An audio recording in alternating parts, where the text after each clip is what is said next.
trở về trở ga Jesus ô khi đó khó khi cơ nhà cha lỡ ô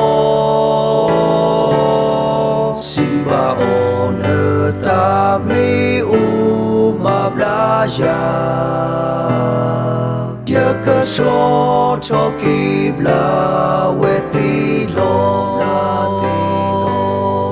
cha lo la le ma we da te pa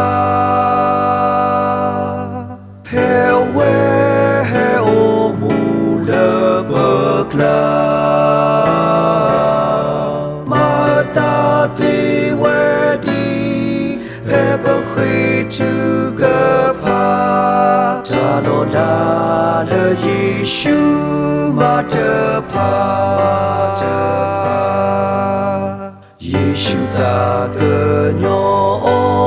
yêu khó ở su cho ba ô đồ si nhớ ta ô na mô nơ cơ cho kỳ khe y chơ kỳ chơ có khá cơ cho kỳ quê lô cha lo la le ma we da te pa pe we he o mu le bơ la ma ta ti we di pe bơ khi tu ga pa cha lo la le Giêsu ma te pa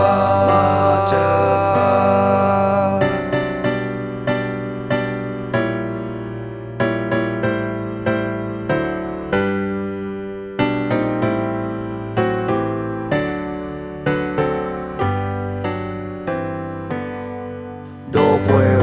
nơ ô đô cha vi khơ đô nơ sa lô vi lô boa se Jesus giờ ô chơ kỳ ơ quê cô na cháu vi ơ quê cơ hi lơ na cha lo la le ma we da te pa pe we he o mu le bơ la ma ta ti we di pe bơ khi tu ga pa cha lo la le Giêsu ma te pa